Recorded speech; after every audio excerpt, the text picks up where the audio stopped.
मोदी साहब ने अपनी औकात दिखा दी है। कोई आदमी तवक्को नहीं कर सकता कि किसी मुल्क का प्राइम मिनिस्टर इस लेवल पे जाएगा। आप मजहब के नाम पर वायलेशन नहीं कर सकते। एक पूरी कौम को आप घुसपैठिया बता रहे हैं और इलेक्शन कमीशन खामोश कि मोदी साहब की सोच क्या है, वो किस हद तक नीचे जा सकते हैं। पूरी दुनिया में मजाक उड़ गया। खौफ आता कहीं ऐसा ना हो ये माँ बहन की गालियां बकना शुरू कर दें। ये उस स्टेज पे आ गए। इतना अजीम मुल्क और उसका प्राइम मिनिस्टर इस लेवल पे जा रहा है। कोई बात ही नहीं करता है वो, सिवाय इसके कि हिंदू मुसलमान कर रहा है, मुसलमानों को टारगेट कर रहे हैं। उस समाज की जो इस मुल्क का हाकिम है उसे समझना चाहिए कि तुम इस वक्त इलेक्शन को मत समझो, देश सबसे ऊपर है, मुल्क सबसे ऊपर है। तो बार बार कह रहे हैं कि 400 दिला दो, हम संविधान बदल देंगे। अब जब ये सोच हो, अगर संविधान खत्म हो गया तो इस मुल्क के तो टुकड़े हो जाएंगे।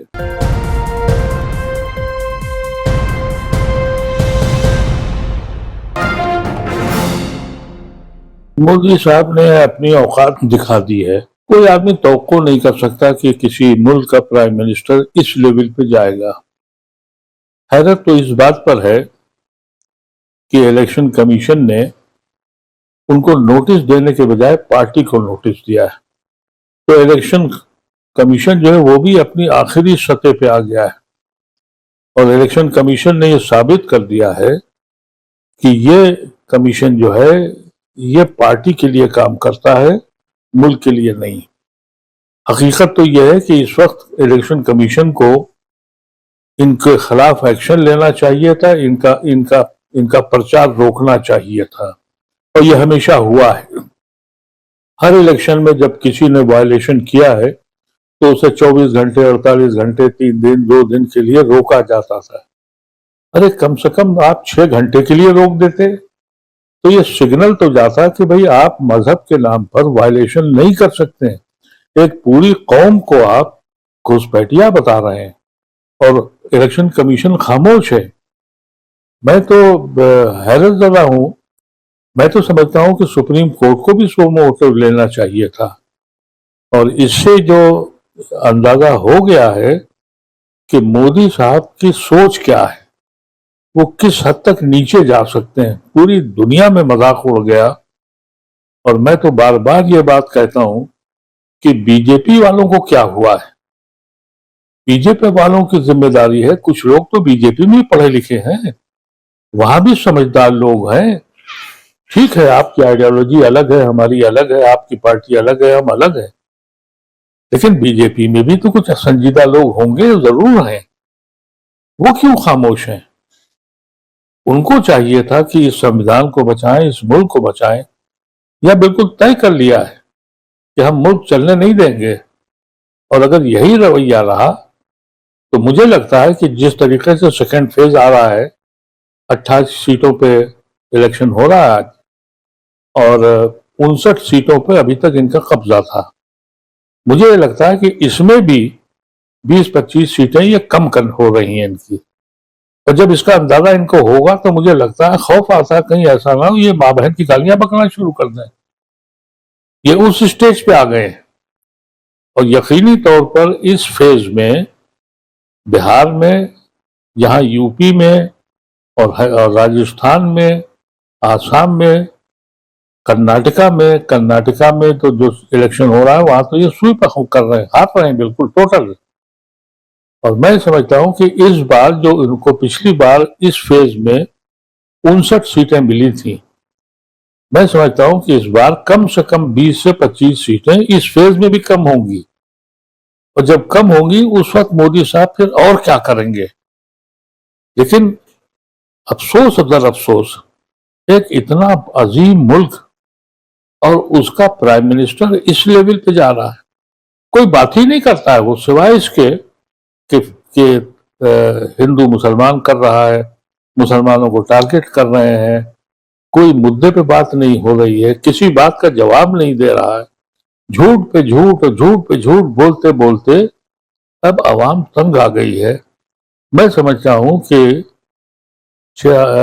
4 जून को यह जनाजा बड़ी शान से उठेगा और मोदी और खासतौर से उनके साथी जो गुजरात के बंधु हैं इनसे भी इनकी पार्टी हिसाब पूछेगी कि तुमने इलेक्शन भी हराया, मुल्क का माहौल खराब किया, भाईचारा तोड़ा और मुल्क में ये जो फसाद की फिजा खड़ी की है, इसके ऊपर मैं समझता हूं कि बीजेपी के लोग बोलेंगे।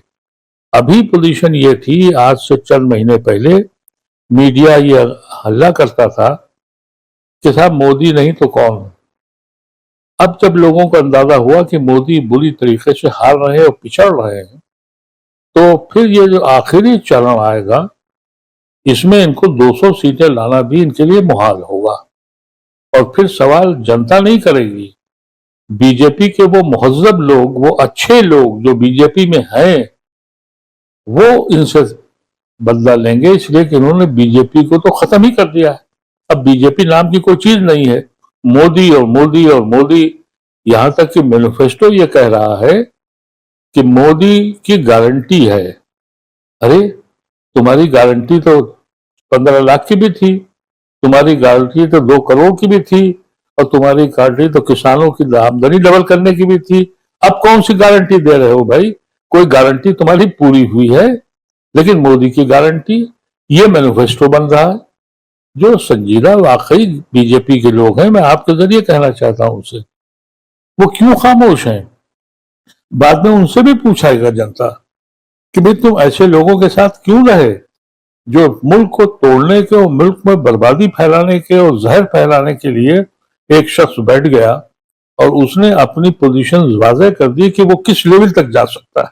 नहीं तो आपको लगता है कि बीजेपी के नेताओं को आगे आना चाहिए, और प्रधानमंत्री ने जिस तरह से एक पद पे रहते हुए, जो एक संवैधानिक पद है, देश का सबसे बड़ा, आप राष्ट्रपति के बाद मान लें वो सबसे बड़ा पद है भारत में, जो सिस्टम है सरकार चलाने का, जाहिर है कि प्रधानमंत्री करता है। और प्रधानमंत्री जब एक विशेष समुदाय को टारगेट करता है, तो जाहिर है कि इसका असर सीधे तौर पर जो है जनता के ऊपर पड़ता है। आपको लगता है ऐसी सिचुएशन में, जबकि सबका साथ सबका विकास की बात भारतीय जनता पार्टी कहती है, अब बीजेपी के नेता इस पूरे मामले पर प्रधानमंत्री के इस बयान को लेकर के सवाल पूछेंगे? देखिए, ऐसा है कि मैं तो बिल्कुल वाज़ेह बात कर रहा हूं। कोई आदमी मुस्लिम कम्युनिटी का अगर कोई इस तरह का मामूली आदमी भी बयान देता है, तो सारे इस मुल्क के मुसलमान खड़े हो जाते हैं, उसकी मुखालफत करते हैं। जिनको आप आतंकवाद के नाम से पकड़ते हैं, जायज या नाजायज, आज तक किसी मुस्लिम लीडर ने उसकी हिमायत करी है? लेकिन हमारे यहां यह हो गया है कि साध्वी प्रतिज्ञा जब पकड़ी गई, तो बीजेपी के लीडर उसे जेल में मिलने में गए, उसकी हिमायत भी की, उसको एमपी भी बनाया, उसके लिए इलेक्शन भी लड़े। तो ये तो कमजोरी साबित कर रहा है। अब तो मुल्क बचाने का मसला है, और अगर ये कैफियत रही और अभी भी बीजेपी वाले खामोश रहते हैं, तो मैं समझता हूं कि वो देश के लिए बहुत नुकसान करने जा रहा है। तो आपकी नजर में बीजेपी का जो राष्ट्रवाद है वो झूठा है? मैं बीजेपी के बारे में तो नहीं कह सकता हूं, लेकिन ये जो एक गैंग पैदा हुआ है, बीजेपी में अटल बिहारी वाजपेयी की सरकार भी थी। अटल बिहारी वाजपेयी ने कभी भी बिलो द बेल्ट किसी को हिट नहीं किया। अटल बिहारी वाजपेयी की सरकार ने कभी ये इस तरह की गुफ्तगू नहीं की। मुहज्जब लोग थे, पढ़े लिखे लोग थे। यही फर्क है मोदी की सरकार में और वाजपेयी की सरकार में, इसलिए कि वाजपेयी की सरकार मुहज्जब सरकार थी, इस मुल्क के आईन, इस मुल्क के संविधान पर यकीन करती थी। मौजूदा सरकार न इस संविधान को मानती है और न इस यहाँ की तहजीब के फॉलो करती है। यही वजह है कि वो बार बार कह रहे हैं कि 400 दिला दो, हम संविधान बदल देंगे। अब जब ये सोच हो, अगर संविधान खत्म हो गया तो इस मुल्क के तो टुकड़े हो जाएंगे। लेकिन ये लोग जिस तरीके से आए हैं और बीजेपी के सपोर्टर्स इनको सपोर्ट कर रहे हैं, ये बहुत हैरत अंगेज बात है, अफसोसनाक बात है। और मुझे समझ में आता है कि आज नहीं तो कल, और इस इलेक्शन में जो 2 फेजेस हुए हैं, इससे मुझे लगता है कि मेजॉरिटी कम्युनिटी जो है, जो कभी इनके साथ थी, वो भी तशवीश में है। और भक्तों को छोड़ दीजिए जो 15-20% हैं, बेचारों के पास रोजी रोटी नहीं है, नौकरी नहीं है, और उनकी समझ में ये बात आती नहीं है। कहते हैं कि विकसित देश बन गया। कौन से तुमने स्कूल खोले हैं भाई? कौन सी यूनिवर्सिटी बनाई है? कौन से अस्पताल बनाए हैं? कौन से रिसर्च सेंटर बनाए हैं? कहां तुमने ऐसा काम किया कि जहां की जनरेशन, नई जनरेशन उठे, तालीम हासिल करे, मेडिकल फैसिलिटीज हासिल करे, रिसर्च करे? अरे कुछ तो किया होता। जो भी आप देख रहे हैं वो सब वो पुराने हमारे लीडरों ने किए हैं, और कांग्रेस पार्टी क्योंकि बहुत दिनों तक रही है, उसने बहुत काम किए। आज आप जो भी देख रहे हैं डेवलपमेंट, एजुकेशन से ताल्लुक हो, मेडिकल साइंसेस से ताल्लुक हो, रिसर्च से ताल्लुक हो, यहाँ तक कि हम आज चांद तक चले गए, तो मोदी साहब की वजह से थोड़ी चले गए। ये तो वो लोग हैं जिन्होंने इसकी बुनियाद रखी थी। मोदी ये ढिंडोरा पीटने के हमने कर दिया है। धीरे धीरे लोगों की समझ में आएगा, कहीं ऐसा ना हो कि इतनी देर हो जाए कि ये मुल्क नुकसान खत्म ही हो जाए। अच्छा, एक आखिरी सवाल आपसे जानना चाहेंगे कि सुप्रीम कोर्ट में वीवीपैट का 100% मिलान को लेकर के फैसला आ गया है। साफ तौर पर सुप्रीम कोर्ट ने जो अर्जियां दाखिल की गई थी उन तमाम अर्जियों को सिरे से खारिज कर दिया है। तो जो एक मिलान की बात कही जा रही थी और जिसपे एक तरह से कहा जा रहा था कि वीवीपैट के साथ जो है जो पर्चियां हैं उसको मिलाया जाएगा, वो पूरी तरह से खारिज कर दिया गया है। इस पूरे फैसले का चुनाव पे किस तरह का असर आप देख रहे हैं? देखिए, जब आवाम को एतबार न हो, और आवाम को एतबार ईवीएम पे नहीं है, हम ये तवक्को करते थे कि कम से कम सुप्रीम कोर्ट ये करेगा कि 5% जो अभी मिलान होता है, कम से कम 50%, 55%, 60% मिलान की बात अगर कर ली जाती तो फिर अवाम में कॉन्फिडेंस डेवलप होता। मैं डिसअपॉइंट हुआ हूं इस जजमेंट से, क्योंकि ये एक बुनियादी बात है। हो सकता है कि ना हो रहा हो, इतना ना हो, कम हो, ज्यादा हो, लेकिन परसेप्शन तो ये डेवलप हो गया है कि ईवीएम में बेईमानी होती है। और ये हमने कई इलेक्शन में देखा कि जहां आखिरी वक्तों में इलेक्शन लड़ रहा होता है,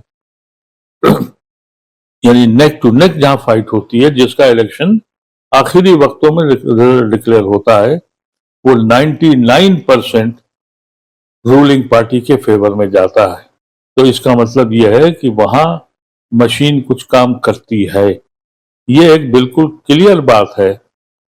ये डिसअपॉइंटिंग है, क्योंकि सुप्रीम कोर्ट को यह देखना चाहिए था टेक्निकलिटीज के बजाय।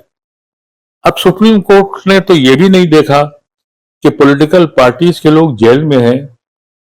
अगर उनको आप बेल दे देते तो क्या फर्क पड़ता है? भाग गए थे यहां से। आपने उनका हक छीन लिया अपनी पार्टी चलाने का। आपने उनको इस बात का मौका नहीं दिया कि वो अपनी पार्टी के नुमाइंदों की नुमाइंदगी कर सकें।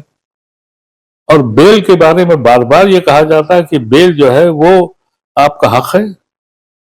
अरे कितना ही बड़ा जुर्म है, आप मुकदमा चलाइए, उनको जेल भेजिए, जो चाहे करिए, लेकिन ऐसे वक्त में जबकि इलेक्शन है, वो पार्टी के कैंडिडेट हैं, वो चीफ मिनिस्टर हैं, वो पार्टी चला रहे हैं, आप उनको बेल तक नहीं दे रहे हैं कि वो अपनी बात आवाम तक पहुंचा सकें।